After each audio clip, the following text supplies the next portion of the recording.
નમસ્કાર મિત્રો, આજે આપણે MYSY એટલે કે મુખ્યમંત્રી યુવા સ્વાવલંબન યોજનાનું ફોર્મ કેવી રીતના ભરશું અને એની છેલ્લી તારીખ કઈ છે એ વિશે આપણે વિસ્તારથી સમજશું.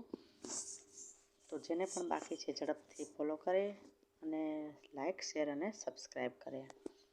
તો શૈક્ષણિક વર્ષ 2023-24માં મેડિકલ અભ્યાસક્રમમાં રિન્યુઅલ અને ડિલે ઓનલાઈન અરજી કરવાની છેલ્લી તારીખ 4/3/2024 છે અને હેલ્પ સેન્ટરમાં ડોક્યુમેન્ટ વેરિફિકેશનની છેલ્લી તારીખ 11/3/2024 છે, જેની ખાસ નોંધ લેવી. જો આ લીટી લાલ અક્ષરમાં લખેલી છે એના ઉપર તમે ક્લિક કરશો એટલે તમારે એની નોટિસ તમને જોવા મળશે, પરંતુ તમારે જે કંઈ ફોર્મ ભરવાનું છે એમાં રજિસ્ટ્રેશન 12માના સર્ટી ઉપર આધારે કરવાનું રહેશે. મિત્રો આપણે વિડીયોના ટોપિક પર આવીએ. જો તમે ચેનલમાં નવા હોય તો એજ્યુકેશન, સ્કોલરશિપ, હોસ્ટેલ કે તમામ અપડેટ માટે ચેનલને સબસ્ક્રાઇબ કરી રાખજો. હજુ સુધી ઇન્સ્ટાગ્રામમાં ફોલો ના કર્યા હોય તો ડેઇલી અગત્યના અપડેટ માટે ઇન્સ્ટાગ્રામમાં પણ ફોલો કરી લેજો. તો MYSY એપ્લિકેશન કરવા માટે એની અરજી કરવા માટે તમારે MYSYની ઓફિશિયલ વેબસાઇટમાં આવી જવાનું છે. ઓફિશિયલ વેબસાઇટમાં આવ્યા પછી તમને એનું જે હોમ પેજ છે આ પ્રકારનું જોવા મળશે. જે પણ વિદ્યાર્થીઓને અત્યારે એડમિશન થઈ ગયું હોય અને જે કોર્સ વાઇઝ હોય એમાં અલગ અલગ તારીખ છે તે આપવામાં આવતી હોય છે, જેની પોસ્ટ હું ઇન્સ્ટાગ્રામમાં કરતો હોઉં છું. MYSY એપ્લિકેશનમાં જે લોકોનું એડમિશન થતું હોય એ મુજબ એની જે ફોર્મ ભરવાની પ્રોસેસ છે એ ચાલુ કરવામાં આવતી હોય છે. જેમ કે અત્યારે ડિપ્લોમાની ફોર્મ ભરવાનું ચાલુ છે, BA, BCom, BSc જે અન્ય કોર્સીસ છે એમાં ચાલુ છે. D2D માટે, પેરામેડિકલ માટે ફ્રેશ એપ્લિકેશન ચાલુ નથી થઈ. આ પ્રકાર રિન્યુઅલ અને ડિલેટની જે મેડિકલ, પેરામેડિકલ માટેની અરજી છે એ પણ અત્યારે સ્થગિત કરવામાં આવી છે. એટલે ટૂંકમાં કહું તો આમાં તમામ કોર્સીસ માટે એક તારીખ છે તે નથી હોતી. જે ઘણા બધા કોર્સ હોય છે એનું પાછળથી પણ ફોર્મ ભરવાની પ્રોસેસ છે તે ચાલુ કરવામાં આવતી હોય છે. હાલ અત્યારે મેડિકલ માટેનું ફોર્મ ભરવાની પ્રોસેસ ચાલુ થઈ ગઈ છે. અહીંયા નીચે તમે જોઈ શકો છો. પહેલાં અહીંયા મેડિકલ હતું એ રિમૂવ કરી નાખવામાં આવ્યું છે. તો D2D અને પેરામેડિકલ અભ્યાસક્રમના વિદ્યાર્થીઓની ફેસની લીક છે ટૂંક સમયમાં ચાલુ કરવામાં આવશે. પરંતુ તમે વિડીયો જોઈ લેજો, જેથી કરીને જે કોઈ ડોક્યુમેન્ટમાં કે બીજી કોઈ માહિતી તમારી પાસે ના હોય તો વિડીયો જોયા પછી તમને સંપૂર્ણ માહિતી છે એની મળી શકે અને ડોક્યુમેન્ટ ઘટતો હોય તો અત્યારથી તમે કઢાવી શકો. તો અત્યારે મેડિકલના વિદ્યાર્થીઓ ભરી શકે છે અને આ ઉપરાંત પણ D2D પેરામેડિકલ સિવાયના જે વિદ્યાર્થીઓને ફ્રેશ અરજી કરવાની છે તમામ વિદ્યાર્થીઓ ત્યારે ફોર્મ છે ભરી શકે છે. તો અહીંયા ઉપર આવ્યા પછી તમને લોગિનનું ઓપ્શન છે તે જોવા મળશે. તો લોગિન ઓપ્શન જોવા મળે એના પર તમે ક્લિક કરશો તો ત્યાં તમને 3 ઓપ્શન જોવા મળશે: ફ્રેશ, રિન્યુઅલ અને ડિલેટ. તો આ જે 3 ઓપ્શન છે એ શું છે એ પહેલાં હું તમને સમજાવી દઉં. તો જે ફ્રેશ એપ્લિકેશન છે એ જે વિદ્યાર્થીઓ જે વર્ષે એડમિશન લેતા હોય, પહેલી જ વખત એડમિશન લેતા હોય એ વિદ્યાર્થીઓ માટે હોય છે. જેમ કે જે વિદ્યાર્થીઓ ધોરણ 12મું પાસ કરે અને ત્યાર પછી એ લોકો મેડિકલ એન્જિનિયરિંગના પ્રથમ વર્ષમાં લેતા હોય અથવા ધોરણ 10મું પાસ કરીને ડિપ્લોમાના પ્રથમ વર્ષમાં લેતા હોય એને ફ્રેશ એપ્લિકેશન છે તે કરવાની હોય છે. ત્યાર પછી રિન્યુઅલ એપ્લિકેશન. તો રિન્યુઅલ એપ્લિકેશન છે એ તમે પ્રથમ વર્ષે તમે સ્કોલરશિપ લઈ લીધી હોય ત્યાર પછી બીજા વર્ષે તમે સ્કોલરશિપ માટે એપ્લાય કરતા હોય તો તમે રિન્યુઅલ આવતી હોય છે. ત્રીજા વર્ષ માટે એપ્લાય કરતા હોય તો એ પણ તમે રિન્યુઅલ સ્કોલરશિપ માટે તમારે એપ્લાય છે તે કરવાની હોય છે. ડિલેડ એપ્લિકેશન એ એપ્લિકેશન હોય છે કે ઉદાહરણ તરીકે તમે આ વર્ષે મેડિકલ, એન્જિનિયરિંગ કે ફાર્મસીમાં એડમિશન લઈ લીધું છે, પરંતુ આ વર્ષે તમારો આવકનું ક્રાઇટેરિયા કે બીજા અન્ય ક્રાઇટેરિયા છે તે નથી આવતા, અથવા તો તમારું લેટ એડમિશન થયું હોય કે તમે ફોર્મ ભરવાનું તમને યાદ ન હોય અથવા તો બીજી કોઈ પણ મિસ્ટેકના લીધે તમે ફોર્મ ભરી ના શક્યા હોય તો તમે 2024માં ફોર્મ ભરી શકો. જેમ કે 2024માં તમે સ્કોલરશિપનું ફોર્મ ભરવાનું ચૂકી ગયા હોય તો તમે 2025માં ભરી શકો. એટલે કે જે વર્ષે તમે એડમિશન લીધું હોય ને બાકી રહી ગયું હોય ને બીજા વર્ષે તમે ભરતા હોય એને ડિલેડ એપ્લિકેશન છે તે કરવામાં આવે છે. આ વિડીયોમાં આપણે ફક્ત ફ્રેશ એપ્લિકેશન છે એ જોવાના છીએ, કારણ કે રિન્યુઅલ એપ્લિકેશન અને ડિલેડ એપ્લિકેશન છે ખૂબ જ ઇઝી છે ને જરૂર પડશે તો એના પર પણ વિડીયો છે બનાવી દઈશ. તો અહીંયા તમને લોગિન ઓપ્શન જોવા મળશે, ત્યાં તમારે ફ્રેશ એપ્લિકેશન છે એના પર તમારે ઓકે કરવાનું રહેશે. હવે જે 2023-24 નવી અપડેટ આવી હતી એ તમને સમજાવી દઉં. તો પહેલાં અહીંયા ડિપાર્ટમેન્ટ છે એ સિલેક્ટ કરવાનું ઓપ્શન છે તે આવતું નથી, પરંતુ આ વર્ષથી એમાં ચેન્જીસ છે તે કરી નાખવામાં આવ્યું છે. તો તમારા કોર્સ વાઇઝ તમે જેમાં એડમિશન લીધું હોય એ મુજબ તમારે અહીંયાથી પસંદગી છે તે કરવાની રહેશે. નહીંતર તમે જ્યારે લોગિન કરી લેશો તો તમને તમારો કોર્સ છે એ તમને જોવા મળશે નહીં, તો તમારે મિસ્ટેક છે થઈ જશે. તો અહીંયા તમારે ખાસ ધ્યાનમાં રાખવાનું છે, કારણ કે આમાં ઘણા બધી પેરામેડિકલના કોર્સીસ છે અને મેડિકલમાં નાખવામાં આવ્યા છે. તો તમે જે પણ કોર્સમાં એડમિશન લીધું હોય એ મુજબ જ તમારે સિલેક્ટ કરવાનું રહેશે. હવે આમાં કદાચ તમને ખબર ના પડે તો અહીંયા નીચે આવશો તો અહીંયા કોર્સીસની માહિતી છે તે આપવામાં આવી છે કે ટેકનિકલમાં કયા કોર્સીસ આવશે એ તમે અહીંયા જોઈ શકો છો. મેડિકલમાં MBBS હશે, BSc નર્સિંગ છે એ પણ આવશે, તો અહીંયા તમે જોઈ શકો છો. જેમ કે BSc નર્સિંગના વિદ્યાર્થીઓ છે એ લોકો નર્સિંગ સિલેક્ટ કરી લે છે, પરંતુ નર્સિંગમાં ફક્ત ANM અને GNM જ આમાં આપવામાં આવ્યું છે. તો નર્સિંગમાં ફક્ત ANM GNM સિલેક્ટ કરશે, જ્યારે BSc નર્સિંગના વિદ્યાર્થીઓ મેડિકલ છે એ સિલેક્ટ કરશે. આયુર્વેદિકના, હાયર સ્ટડીના, વેટરનરીના, એગ્રીકલ્ચરના, તો આમાંથી તમારે જોઈ લેવાનું છે કે તમારે કોર્સ છે એ કયા ડિપાર્ટમેન્ટમાં આવે છે ને એ મુજબ જ તમારે સિલેક્ટ છે તે કરવાનો રહેશે. તો જો તમે ઓલરેડી આમાં પહેલેથી લોગિન કરેલા હોય તો તમારી પાસે આઈડી અને પાસવર્ડ હશે. તમે પ્રથમ વખત જ ફ્રેશ અરજી કરતા હોય તો અહીંયા તમને જોવા મળશે if you have not registered please click for registration. તો એના પર તમારે ક્લિક શેર કરવાનું રહેશે.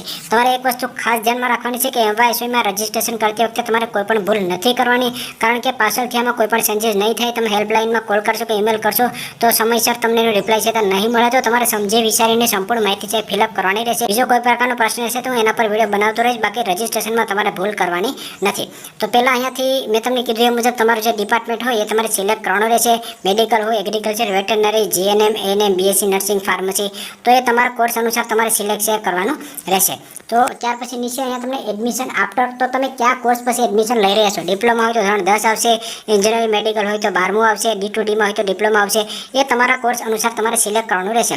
ત્યાર પછી બોર્ડ અને યુનિવર્સિટી, તો આમાંથી તમે કયા બોર્ડમાંથી પાસ કર્યું છે, CBSE, ICSE, NIS, IB કે ગુજરાત બોર્ડ, જે પણ બોર્ડમાંથી તમે પાસ કર્યું હોય એ તમારે સિલેક્ટ કરવાનું રહેશે. એ ખૂબ જ અગત્યનું છે, કારણ કે આના ઉપરથી જ તમારો ડેટા છે એ ઓટોમેટિક મેચ થશે. જો ડેટા ઓટોમેટિક મેચ નહીં થાય તો તમારે ઈમેલ ચેક કરવો પડશે અને તમારો સમય છે બરબાદ થશે. સ્ટ્રીમ, તો સ્ટ્રીમનો ઓપ્શન જોવા મળશે એમાં સાયન્સ અને જનરલ. જે વિદ્યાર્થીઓ સાયન્સના સ્ટુડન્ટ હશે, મેડિકલમાં એડમિશન લેતા હોય કે જેણે ધોરણ 12 વિજ્ઞાન પ્રવાહ પાસ કર્યું હોય એ લોકો સાયન્સ કરશે. કોમર્સના અને જે આર્ટ્સના સ્ટુડન્ટ હશે એને જનરલ છે સિલેક્ટ કરવાનું રહેશે. ત્યાર પછી 10-12 ડિપ્લોમા પાસિંગ યર, તો અહીંયા તમે જે પણ માર્કશીટ ઉપર ફોર્મ ભરવા માંગતા હોય એ તમે ક્યારે પાસ કર્યું. ઉદાહરણ તરીકે તમે ધોરણ 10માં આ વર્ષે પાસ કર્યું હોય કે ધોરણ 12મું તમે 2023માં પાસ કર્યું હોય તો એ તમારે સિલેક્ટ કરવાનું રહેશે. જે ડિલેડના વિદ્યાર્થીઓ હશે એને અગાઉનું વર્ષ છે તે આવશે, કારણ કે ફોર્મ ભરવાનું ચૂકી ગયા હોય. મેં એના પર ઓલરેડી તમામ પ્રકારના વિડીયો બનાવેલા છે જે તમને સ્કોલરશિપ પ્લેલિસ્ટમાં મળી જશે. હવે અહીંયા તમને સીટ અથવા એનરોલમેન્ટ નંબર, તો તમે જે પણ લાસ્ટ માર્કશીટ હતી એનો તમારે સીટ નંબર અહીંયા નાખવાનો રહેશે. સીટ નંબર ખૂબ જ સમજી વિચારી નાખો, કારણ કે એના આધારે તમારો ડેટા મેચ થતો હોય છે અને સીટ નંબર છે એ તમારો આઈડી છે બનશે. ત્યાર પછી અહીંયા તમારું નામ છે નાખવાનું છે. તો નામ નાખતી વખતે પણ તમારે કોઈ ભૂલ નથી કરવાની. નામ છે એ તમારી માર્કશીટમાં જોઈને સેમ જ તમારે નાખવાનું રહેશે. જો તમારી માર્કશીટમાં તમારા નામમાં ભૂલ હોય તો પણ તમારે એ પ્રમાણે જ નાખવાનું રહેશે. ત્યાર પછી મોબાઈલ નંબર, તો મોબાઈલ નંબર છે એમાં એ જ મોબાઈલ નંબર તમે નાખી શકશો કે જે પહેલાં MYSY સાથે રજિસ્ટ્રેશન થયેલ ના હોય. તે MYSY સાથે જે રજિસ્ટ્રેશન કરવા માંગતા હોય એ મોબાઈલ નંબર તમારે અહીંયા નાખો અને એ જ મોબાઈલ નંબર તમારે નાખો કે જ્યાં સુધી તમારી કોલેજ પૂરી થાય ત્યાં સુધી એ મોબાઈલ નંબરને તમે એક્ટિવ રાખી શકો. કારણ કે તમારી સ્કોલરશિપ જમા થશે ત્યારે પણ તમને SMS આવશે અને એપ્લિકેશનમાં કાંઈ ભૂલ હશે તો પણ તમને એ મોબાઈલ નંબરમાં SMS છે તે આવશે. ત્યાર પછી ગેટ પાસવર્ડ પર તમે ઓકે કરશો એટલે તમારા મોબાઈલમાં તમને ID અને પાસવર્ડ છે એ મોકલી દેવામાં આવશે. ID અને પાસવર્ડ તમને મોકલી દેવામાં આવે ત્યાર પછી તમે લોગિનના પેજમાં આવી જશો. લોગિનના પેજમાં આવી ગયા પછી તમારે ફરીથી આમાંથી તમારે જે પણ તમારો કોર્સ છે એ તમારે સિલેક્ટ કરી લેવાનો રહેશે. તમે D2D માટે છે કે પછી મેડિકલમાં હોય કે ડિપ્લોમા હોય તમારા કોર્સ અનુસાર તમારે સિલેક્ટ કરવાનું રહેશે. ગુજરાત બોર્ડમાંથી હોય, CBSE બોર્ડમાંથી હોય એ તમારે સિલેક્ટ કરવાનું રહેશે. અહીંયાથી તમે ધોરણ 10મું કે 12મું ક્યારે પાસ કર્યું એ તમારે સિલેક્ટ કરવાનું રહેશે. ત્યાર પછી એડમિશન યર, તો 2023, કેમ કે હું ફ્રેશ એપ્લિકેશન માટે કરી રહ્યો છું એટલે એમાં 2023 જ આવશે. સીટ નંબર તમારે નાખવાનો છે, તમારો પાસવર્ડ નાખવાનો છે અને ત્યાર પછી તમારે લોગિનના બટન પર ઓકે કરવાનું રહેશે. હું જે ડેઇલી અગત્યના અપડેટ છે ઇન્સ્ટાગ્રામમાં નાખતો હોઉં છું. કોઈ પણ યુનિવર્સિટીનો અપડેટ હોય કે સ્કોલરશિપની અપડેટ, તો ઇન્સ્ટાગ્રામમાં હજુ સુધી ફોલો ના કરાય તો એની લિંક પણ તમને ડિસ્ક્રિપ્શનમાં મળી જશે. તો ઇન્સ્ટાગ્રામમાં પણ ફોલો કરી લેજો. લોગિન કર્યા પછી ફ્રેશ એપ્લિકેશન હશે એટલે તમને કાંઈ આ પ્રકારનું જોવા મળશે. Application, admission entry, scan document, lock application, print application અને અનલોક એપ્લિકેશન. તો સ્ટેપ બાય સ્ટેપ આપણે સંપૂર્ણ માહિતી સાથે જોઈશું. તો પહેલાં તમને એપ્લિકેશનનું જોવા મળશે ત્યાં તમારે ક્લિક કરવાનું રહેશે. તો પહેલાં અહીંયા તમને કેન્ડિડેટ ઇન્ફોર્મેશન જોવા મળશે. તો જે પણ આપણે રજિસ્ટ્રેશન સમયે એમાં માહિતી નાખીએ છીએ એ જ તમને જોવા મળશે. મેં પહેલાં તમને કીધું હતું કે કોઈ પણ પાર્ટ તમે સ્કીપ ના કરતા, નહીંતર તમે આમાં આગળથી તમારો સમય બરબાદ થશે અને તમે એડિટ પણ નહીં કરી શકો. તો જે પણ રજિસ્ટ્રેશન સમયે તમે માહિતી નાખી હશે ઓટોમેટિક આવશે, એમાં તમે કોઈ પણ સુધારો હવે કરી શકશો નહીં. તો અહીંયા તમારે નાખવાની છે ડેટ ઓફ બર્થ, તો અહીંયા તમે મેન્યુઅલી પણ ફિલઅપ કરી શકો છો અને કેલેન્ડરમાંથી પણ સિલેક્ટ કરી શકો છો. તો પછી જેન્ડરનો ઓપ્શન જોવા મળશે, એમાં મેલ ફિમેલ જે પણ હોય, ભાઈ કે બહેન, એ સિલેક્ટ કરી લેશો. કેટેગરીનો ઓપ્શન જોવા મળશે, એમાંથી general, SC, BC, SC, ST જે પણ કેટેગરીમાં તમે આવતા હોય એ કેટેગરી તમારે સિલેક્ટ કરવાની રહેશે. ત્યાર પછી નીચે તમને આધાર કાર્ડનું નંબરનું નાખવાનું ઓપ્શન જોવા મળશે. તો એનામાં તમારે તમારો જે વેલિડ આધાર કાર્ડ નંબર છે એ તમારે ફિલઅપ કરી દેવાનો રહેશે. આધાર કાર્ડ નંબર છે કમ્પલસરી છે તો તમારે એ ફિલઅપ કરવો પડશે. ત્યાર પછી નીચે એમાં તમને રેશન કાર્ડ નંબર છે પૂછશે, તો રેશન કાર્ડ નંબર તમારે નાખવો હોય તો તમે નાખી શકો છો, એ ફરજિયાત નથી. ત્યાર પછી રાઈટ સાઈડમાં પેરેન્ટ્સ ગાર્ડિયન ઇન્ફોર્મેશન, તો અહીંયા તમારે જે માતાનું નામ છે એ ફિલઅપ કરવાનું છે. નીચે તમારી માતા શું વ્યવસાય કરે છે એ ફિલઅપ કરવાનું છે. તમારા પિતાનું નામ ફિલઅપ કરવાનું છે. તમારા પિતાનો જે મોબાઈલ નંબર છે એ તમારે અહીંયા ફિલઅપ કરવાનું છે. તમારા પિતા શું વ્યવસાય કરે છે એ તમારે ફિલઅપ કરવાનું છે. તમારા પિતાની વાર્ષિક ઇન્કમ કેટલી છે એ તમારે અહીંયા ફિલઅપ કરવાની છે. તમારી માતા જોબ કરતા હોય કે અન્ય કોઈ કામ કરતા હોય તો એની જે વાર્ષિક ઇન્કમ હોય એ તમારે અહીંયા ફિલઅપ કરવાની છે. અને બીજી કોઈ પણ અન્ય ઇન્કમ આવતી હોય તો એ તમારે અહીંયા ફિલઅપ કરવાની રહેશે. તમારા ફેમિલી જે ટોટલ ઇન્કમ થાય છે એ તમારે અહીંયા ફિલઅપ કરવાની રહેશે. ત્યાર પછી અહીંયા તમારા માતાનો પાન કાર્ડ નંબર છે એ માંગશે. ત્યાર પછી જો તમે ઇન્કમ ટેક્સ રિટર્ન ભરતા હોય તો એની માહિતી તમારે અહીંયા આપવી પડશે. Do you want to upload your parents income return? તો જો તમારા માતા પિતાની જે ઇન્કમ થતી હોય એ તમારે 2.5 લાખથી ઉપર થતી હોય તો ITR છે કમ્પલસરી છે. તો અહીંયા તમારે યસ કરવું પડશે અને તમારે એની માહિતી છે નાખવી પડશે. જો તમારા માતા પિતાની ઇન્કમ 2.5 લાખથી ઓછી હોય તો અહીંયા તમારે નો કરી દેવાનું રહેશે. ત્યાર પછી તમારા પિતાનો પાન નંબર છે એ અહીંયા તમારે ફિલઅપ કરવાનો રહેશે. Do you belong to BPL family? જો તમે BPL માંથી આવતા હોય તો તમે યસ કરો, બાકી અહીંયા તમારે નો કરી દે. ત્યાર પછી નીચે અહીંયા તમને જોવા મળશે એ ઓપ્શન એનું છે કે તમારા માતા કે પિતા એમાંથી કોઈ પણ મિલિટરી કે પહેલા મિલિટરીમાં સર્વિસમાં શહીદ થયા હોય તો તમારે યસ કરવાનું રહેશે, બાકી તમારે અહીંયા નો કરી દેવાનું રહેશે. ત્યાર પછી અહીંયા તમને જોવા મળશે એડ્રેસની માહિતી. તો અહીંયા તમારે પૂરેપૂરું એડ્રેસ તમારું ફિલઅપ કરી દેવાનું છે. મેં અહીંયા ફક્ત ગુજરાતીમાં ટાઈપ કરેલું છે એટલું જોવા મળશે. એ ડેમો છે, તમારે સંપૂર્ણપણે તમારું વ્યવસ્થિત એડ્રેસ છે ફિલઅપ કરી દેવું. ડિસ્ટ્રિક્ટનું ઓપ્શન જોવા મળશે, એમાંથી તમારો જે પણ જિલ્લો છે તમારે સિલેક્ટ કરી લેવો.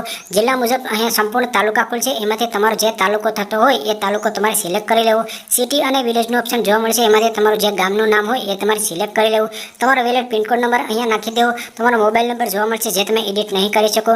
જે તમારો વેલિડ ઈમેલ આઈડી હોય એ તમારે અહીંયા ફિલઅપ કરી દેવું. રાઈટ સાઈડમાં હવે તમારે બેંકની માહિતી નાખવાની છે. બેંકની માહિતી નાખતી વખતે ખૂબ જ ધ્યાન રાખવી, કારણ કે બેંકમાં તમને DBT સિસ્ટમથી પેમેન્ટ છે મોકલવામાં આવશે. તો બેંકની માહિતી નાખતી વખતે તમારું જે પણ બેંક એકાઉન્ટ એક્ટિવ હોય, સક્રિય હોય એની જ માહિતી તમારે નાખવી. તો અહીંયા તમને સ્ટેટ ગુજરાત જોવા મળશે. ડિસ્ટ્રિક્ટમાં તમારે જે પણ જિલ્લામાં તમારી બેંકની બ્રાન્ચ આવી હોય એ મુજબ તમારે જિલ્લો સિલેક્ટ કરવો, બેંકનું નામ સિલેક્ટ કરવું. તમે જે પણ માન્ય નેશનલાઇઝ બેંક છે એમાંથી કોઈ પણ બેંકમાં તમારું ખાતું છે તે હોવું જોઈએ. તો મારું SBIમાં છે તો હું SBI સિલેક્ટ કરીશ. બ્રાન્ચનું નામ છે, તમારે જે કઈ જગ્યાએ બેંકની બ્રાન્ચ આવેલી છે એ તમે ફિલઅપ કરજો. બેંકનો IFSC કોડ તમારે નાખવાનો છે અને ફરીથી તમારે IFSC કોડ છે કન્ફર્મ કરવાનો છે. ત્યાર પછી તમારો જે અકાઉન્ટ નંબર છે એ લખવાનો છે અને ફરીથી તમારે અકાઉન્ટ નંબર છે એને કન્ફર્મ કરવાનો રહેશે. તો આવી રીતે સંપૂર્ણ માહિતી તમે નાખીને ત્યાર પછી અહીંયા નીચે તમને સેવનું બટન આવશે, એના પર તમારે ઓકે કરી દેવું. હું એડિટ મોડમાં છે એટલે મને અપડેટનું ઓપ્શન છે તે જોવા મળશે. ત્યાર પછી તમે એડમિશન એન્ટ્રી માટેના પેજમાં આવી જશો. બીજા પેજમાં ઉપર પણ તમને એડમિશન એન્ટ્રી જોવા મળશે, એના પર ક્લિક કરીને પણ તમે આવી શકો છો. તો પહેલાં અહીંયા તમારે ધોરણ 10ની માહિતી છે એ ફિલઅપ કરવાની રહેશે. તો અહીંયા સ્કૂલનું નામ છે એ તમારે મેન્યુઅલી ફિલઅપ કરવાનું છે, જે પણ તમારી સ્કૂલનું નામ હોય. સ્કૂલ એડ્રેસ જોવા મળશે, એમાં સંપૂર્ણ સ્કૂલનું એડ્રેસ તમારે ફિલઅપ કરવાનું છે. મેં અહીંયા ડેમો તરીકે બતાવેલું છે જેથી કરીને તમને લોકોને સમજાય. તમારી જે સ્કૂલ હોય ધોરણ 10ની એ તમારે અહીંયા માહિતી ફિલઅપ કરવાની રહેશે. ત્યાર પછી અહીંયા ડિસ્ટ્રિક્ટ, તો અહીંયા જે પણ તમારો ડિસ્ટ્રિક્ટ હોય કે જે જગ્યાએ તમે ધોરણ 10મું પાસ કર્યું એની માહિતી નાખવાની રહેશે. તાલુકો, જે જગ્યાએ તમે ધોરણ 10મું પાસ કર્યું એ તાલુકો સિલેક્ટ કરવાનો છે. અને જે જગ્યાએ તમે ધોરણ 10મું પાસ કર્યું એ તમારું વિલેજ હોય તો વિલેજ તમારે સિલેક્ટ કરવાનું રહેશે. તમે મેડિકલ એન્જિનિયરિંગમાં ફોર્મ ભરતા હોય તો તમારા ધોરણ 12ની માહિતી પણ ફિલઅપ કરવાની આવશે. હું ડિપ્લોમાનું ભરું છું એટલે મારે ધોરણ 10ની માહિતી છે તે આવે છે. પ્રોસેસ બધામાં સેમ જ રહેશે, ફક્ત તમારો કોર્સ છે એ મુજબ જ માહિતી છે એ ચેન્જ થશે અને ટ્યુશન ફી છે એ પણ બધાને અલગ અલગ છે તે આવશે. હવે detail of class 10th examination, તો હું ડિપ્લોમાનું ભરું છું એટલે અહીંયા ધોરણ 10ની માહિતી આવશે. તમારે ધોરણ 12ની માહિતી પણ આવી શકે છે. તો પાસિંગ યર 2023 મહિનો, જે પણ મહિનામાં તમે પાસ કર્યો હોય, માર્ચ મહિનામાં કર્યો હોય, એપ્રિલમાં, મેમાં, એ તમારી માર્કશીટ અનુસાર તમારે સિલેક્ટ કરવું. જે પણ તમારા પર્સન્ટેજ થતા હશે ઓટોમેટિક જ આવશે. મેં પહેલાં તમને કીધું હતું કે તમારે રજિસ્ટ્રેશન સમય સંપૂર્ણ માહિતી સમજી વિચાર નાખવાની છે, કારણ કે આગળ ડેટા છે એ તમારો મેચ થશે. અને જે પણ તમારા પર્સન્ટાઇલ થતા હશે એ પણ અહીંયા તમને જોવા મળશે. અહીંયા ખાસ વાત છે તમે સમજી લેજો કે આ જે તમે પર્સન્ટાઇલ અને પર્સન્ટેજ છે એ જોતા હોય એમાં તમને કાંઈ પણ પ્રકારનો ફેરફાર દેખાય અથવા કોઈ પણ ભૂલ દેખાય તો અહીંયા તમને જે પણ ઈમેલ આઈડી આપવામાં આવ્યું છે એના પર તમારે મેલ છે એ કરવાનો રહેશે અને એમાં તમે માર્કશીટ સ્કેન કરીને મોકલવાની રહેશે. હવે જે ખાસ અને મેઇન પાર્ટ છે એ આવ્યો છે એડમિશન ડિટેલ. આના આધારે જ તમને પેમેન્ટ છે મોકલવામાં આવતું હોય છે, કારણ કે જે પણ તમે ફીની માહિતી, કોલેજની માહિતી અહીંયા તમે બતાવશો, હોસ્ટેલની માહિતી બતાવશો, એ મુજબ જ તમને પેમેન્ટ છે એ તમારું અપ્રૂવ થતું હોય ને એ મુજબ જ તમને પેમેન્ટ છે મોકલવામાં આવતું હોય છે. અહીંયા ખાસ એક માહિતી જોઈ લેજો, ખાસ કરીને મારા જે સબસ્ક્રાઈબર છે મેડિકલ, પેરામેડિકલ, ફાર્મસીના છે તો એ લોકોનો રાઉન્ડ ટુ રાઉન્ડ પ્રોસેસ છે તે ચાલતી હોય છે. તો આ જે નિયમ છે એ લોકોને જ લાગુ પડશે કે માહિતી ભરતા પહેલાં ઉમેદવારનો પ્રવેશ છે ફાઇનલ થયેલો હોવો જોઈએ. રાઉન્ડની પ્રોસેસ દરમિયાન તમે તમારો એડમિશનની પ્રોસેસ ચાલુ હોવી જોઈએ ને, એટલે કે તમારો એડમિશન છે ફાઇનલ થયો હોવો જોઈએ. પ્રવેશ આખરી થાય ત્યાર પછી જ તમારે આનું જે ફોર્મ છે ભરવું અને ત્યાર પછી જ તમારે લોક છે કરવાની રહેશે, કારણ કે લોક કર્યા બાદ ઉમેરવા કોઈ પણ બાબતનો સુધારો છે તે કરી શકશો નહીં. એટલે કે લોક કર્યા બાદ કોઈ પણ તમે વિગતોમાં ફેરફાર છે કરી શકશો નહીં. તો પહેલાં તમારું એડમિશન છે કન્ફર્મ થયેલું હોવું જોઈએ. જ્યારે પણ તમારું એડમિશન કન્ફર્મ થઈ જતું હોય ત્યાર પછી તમારે ફોર્મ ભરવું. ઘણા વિદ્યાર્થીઓના મને પ્રશ્ન આવતા હોય છે કે સર એમવાયએસ સ્કોલરશિપની તારીખ આવી ગઈ છે અને મારા જે રાઉન્ડની પ્રોસેસ હજી ચાલુ છે. જ્યારે પણ તમારું લાસ્ટ રાઉન્ડની પ્રોસેસ પૂરી થઈ જશે તમને એડમિશન મળી જશે. ત્યાર પછી પણ MYSની ડેટ છે એક્સટેન્ડ કરવામાં આવશે. બધા વિદ્યાર્થીઓ માટે નથી કરવામાં આવતી. જે પણ વિદ્યાર્થીઓને રાઉન્ડનું પ્રોસેસ ચાલુ હોય, જેમ કે મેડિકલ હોય, પેરામેડિકલ હોય, તો એ વિદ્યાર્થીઓને લાગુ પડે છે. હવે અહીંયા તમારે સર્વપ્રથમ માહિતી આવશે યુનિવર્સિટીની. તો જે પણ યુનિવર્સિટીમાંથી તમે એડમિશન લીધું હોય એ યુનિવર્સિટી તમારે સિલેક્ટ કરવાની છે.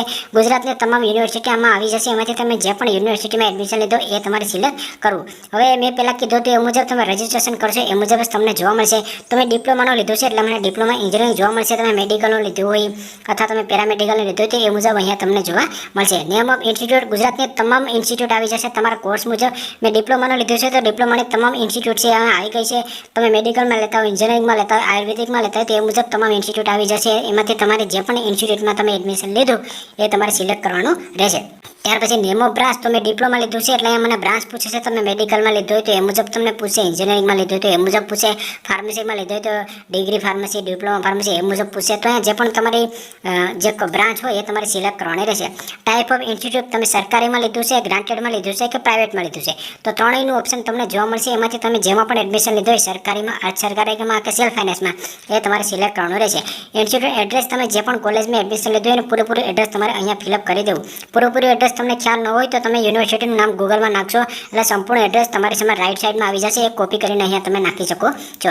ડિસ્ટ્રિક્ટ. તો જે પણ કોલેજમાં તમે એડમિશન લીધું એ કઈ ડિસ્ટ્રિક્ટમાં આવેલી છે એ તમારે સિલેક્ટ કરવું. તાલુકો. તો તમે જે પણ કોલેજમાં એડમિશન લીધું એ કયા તાલુકામાં આવેલી છે એ સિલેક્ટ કરી. તમે જે પણ યુનિવર્સિટી કોલેજમાં એડમિશન લીધું અને પિનકોડ શું છે એ તમારે અહીંયા નાખો. Duration of program. ઘણા વિદ્યાર્થીઓ આના મને સ્ક્રીનશોટ પાડીને ઇન્સ્ટાગ્રામમાં SMS આવતો હોય છે કે સર આમાં ફર્સ્ટ યર નથી. તો અહીંયા જે તમને પૂછવામાં આવ્યું છે એ તમારા કોર્સનો સમયગાળો પૂછવામાં આવ્યો છે. જેમ કે તમે મેડિકલમાં લેતા હોય તો તમારો કોર્સ 5 વર્ષનો હોય, 5.5 વર્ષનો હોય. ડિપ્લોમા લેતા હોય તો 3 વર્ષનો હોય. BA, BCom, BScમાં લેતા હોય 3 વર્ષનો હોય. તમે ANMમાં લેતા હોય તો 2 વર્ષનો હોય. તો અહીંયા તમારો કોર્સનો સમયગાળો પૂછવામાં આવ્યો છે. તો તમારો કોર્સ કેટલા વર્ષનો છે? મેં ડિપ્લોમા છે એટલે 3 વર્ષ સિલેક્ટ કરેલું છે. તો અહીંયા તમને ફર્સ્ટ યર ના આવે કારણ કે અહીંયા ડ્યુરેશન પૂછવામાં આવ્યું છે. ફ્રેશ એડમિશનની માહિતી છે પૂછવામાં આવી નથી. ત્યાર પછી જો તમે NRI સીટમાં એડમિશન લીધું હોય તો યસ કરશો, બાકી તમે ન કરી દેશો. ત્યાર પછી જો તમે TFWS સીટમાં એડમિશન લીધું હોય કે જેમાં તમને TFWS સીમનો લાભ મળતો હોય છે, જેના પર મેં ઓલરેડી વિડીયો બનાવેલો છે, જેના આધારે તમારે કોઈ પણ ફી ભરવાની હોતી નથી. જો તમે એડમિશન એ સીટ ઉપર લીધું હોય તો યસ કરશો, બાકી તમે ન કરી દેશો. How you applied for any scholarship scheme. ખાસ કરીને મને આ પ્રશ્ન આવતા હોય છે. તો જો તમે અન્ય કોઈ પણ સ્કોલરશિપનો લાભ લીધો હોય તમારે યસ કરવાનું રહેશે. અને જો તમે યસ કરશો તો તમને આ સ્કોલરશિપનો લાભ છે તે મળશે નહીં. તમે MYSY સાથે કન્યા કલ્યાણ યોજના અને MYSY સાથે CMM સ્કોલરશિપનો લાભ લઈ શકો છો. બાકી જો તમે ડિજિટલ સ્કોલરશિપમાં ફોર્મ ભર્યું હોય તો તમને MYSY મળશે નહીં. એટલે બીજી કોઈ પણ સ્કોલરશિપમાં તમે ફોર્મ ભરો તો તમે યસ કરવાનું રહેશે. જો તમે CMMSમાં કન્યા કલ્યાણ નિધિમાં ફોર્મ ભર્યું હોય તો તમને એ સ્કોલરશિપ મળશે, પરંતુ ડિજિટલ ગુજરાતની શિષ્યવૃત્તિ છે એ તમને મળવાપાત્ર રહેશે નહીં. હવે અહીંયા તમને યરલી જે ટ્યુશન ફી હશે ઓટોમેટિક જ આવી જશે. જે બીજી અન્ય ફી છે એ તમારે તમારી કોલેજ અનુસાર જે પણ અન્ય ફી થતી હોય એ તમારે અહીંયા ફિલઅપ કરવાની રહેશે. એ તમારી ટ્યુશન ફીમાં અથવા તમારે જે પણ કોલેજમાં પૂછી અને તમારે અહીંયા માહિતી નાખવાની છે. એ તમારા કોર્સ અને તમારા કોલેજ અનુસાર તમામ વિદ્યાર્થીઓને અલગ અલગ હોય છે. તો જે અન્ય ફી થતી હોય એ તમારે અહીંયા નાખવાની રહેશે. તમારે જે ટોટલ ફી થતી હોય એ અહીંયા તમને જોવા મળશે. જો તમે મેનેજમેન્ટ કોટામાં એડમિશન લીધું હોય તો તમારે યસ કરવાનું છે. મેનેજમેન્ટ કોટામાં એડમિશન ના લીધું હોય તમારે નો કરવાનું રહેશે.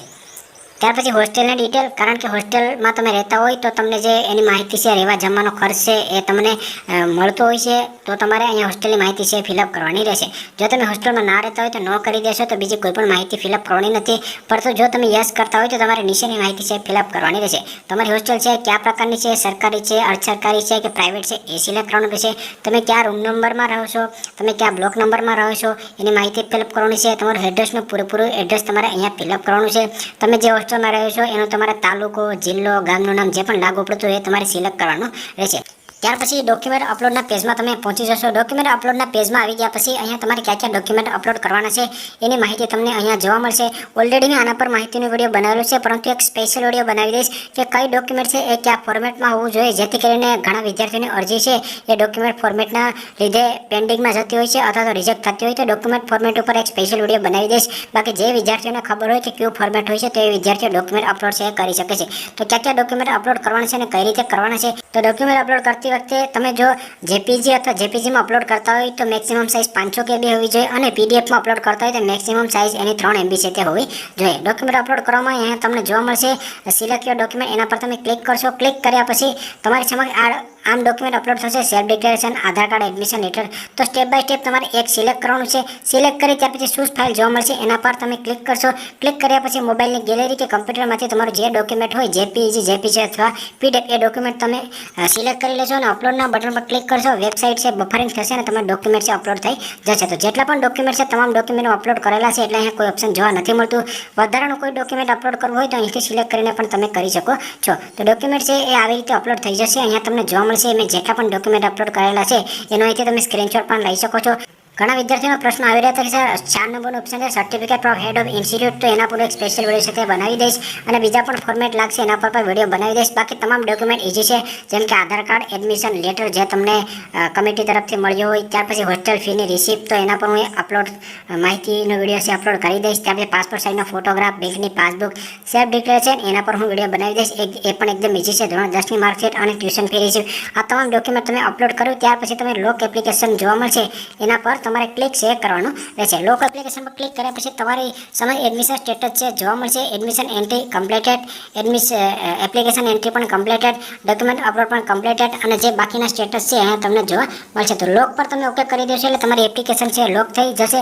એપ્લિકેશન લોક થઈ જાય ત્યાર પછી પ્રિન્ટ એપ્લિકેશન પર ઓકે કરી અને તમે પ્રિન્ટ મેળવી શકો છો. જો તમારે કાંઈ પણ એમાં ફેરફાર કરવો હોય ને કોઈ પ્રોબ્લેમ તમને લાગતો હોય તો અનલોક છે એના પર ક્લિક કરી અને તમારી અરજી છે તમે અનલોક પણ કરી શકો છો. તમે અનલોક કરી લીધા પછી તમારે ખાસ એ ભૂલવાનું નથી કે તમારે લોક છે કરી લેવી ફરજિયાત છે. તો તમારે લોક કર્યા પછી તમે આની પ્રિન્ટ છે ફરીથી લઈ લેજો અને ત્યાર પછી તમારે લોગ આઉટ કરવું તો લોગ આઉટ પણ તમે કરી શકો છો. તો આવી રીતે સ્ટેપ બાય સ્ટેપ તમે સંપૂર્ણ માહિતી સાથે ફોર્મ છે ભરી શકો છો. એમવાયએસવાય રિલેટેડ તમામ પ્રકારના વિડીયો મેં પ્લેલિસ્ટમાં બનાવેલા છે. આગળ હું એક સ્પેશિયલ વિડીયો બનાવી દઈશ કે ડોક્યુમેન્ટના ફોર્મેટ કઈ ટાઈપના હોવા જોઈએ. જ્યારે પણ તમારી અરજી છે એ તમે કરી લેશો ત્યાર પછી 7 દિવસની અંદર તમારા નજીકના કોઈ પણ હેલ્પ સેન્ટરમાં જઈ અને તમારે આની અરજી છે એ તમારે ત્યાં બતાવવાની રહેશે અને તમારે ત્યાંથી અનનોલેજમેન્ટ છે એટલે કે એક સ્લીપ છે એ તમારે મેળવવાની રહેશે. ત્યાંથી તમને સ્લીપ આપશે એનો મતલબ એ થશે કે તમે એમવાયએસવાય એપ્લિકેશનની સક્સેસફુલી સંપૂર્ણ પ્રોસેસ છે કરેલી છે. હોમ પેજમાં તમે આવશો તો અહીંયા તમને જોવા મળશે લિસ્ટ ઓફ હેલ્પ સેન્ટર, એના પર ક્લિક કરી અને જેટલા પણ હેલ્પ સેન્ટર છે એમાંથી જે પણ તમારું નજીકનું હેલ્પ સેન્ટર થતું હોય ત્યાં તમારે ઓનલાઈન ફોર્મની પ્રિન્ટ લઈને જવાનું છે.